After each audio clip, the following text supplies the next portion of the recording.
Hello बच्चों, vector में दो टॉपिक होते हैं, डॉट प्रोडक्ट और क्रॉस प्रोडक्ट।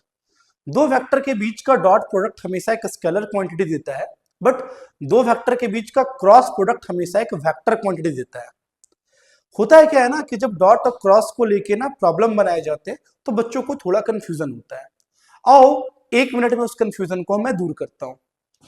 है क्या ना कि जब कोई पूछे कि A vector cross B vector dot C vector, क्या ये एक मीनिंगफुल स्टेटमेंट है? बिल्कुल है सर।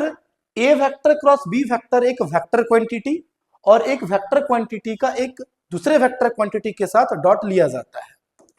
सर उसी तरह से A vector cross B vector cross C vector, क्या ये भी मीनिंगफुल स्टेटमेंट है? बिल्कुल।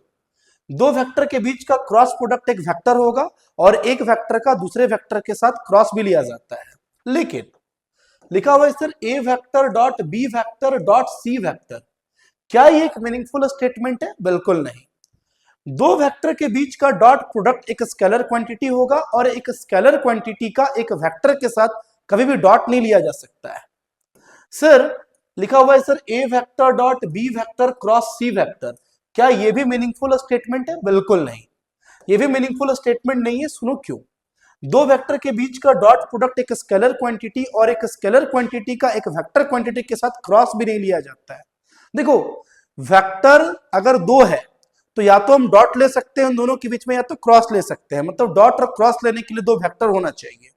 लेकिन यहां पे ही अगर दिखे A vector dot B vector simply multiplied with C vector, तो ये बिल्कुल मीनिंगफुल स्टेटमेंट है। किसी स्केलर क्वांटिटी को किसी वेक्टर क्वांटिटी के सिंपली मल्टीप्लीकेशन कर सकते हैं। जैसे मेरे पास एक वेक्टर है आई कैप प्लस जे कैप प्लस के कैप और उसको मल्टीप्लाई करना है 7 से, तो मेरा जो रिजल्ट बन के आएगा वो आएगा 7 आई कैप प्लस 7 जे कैप प्लस 7 के कैप।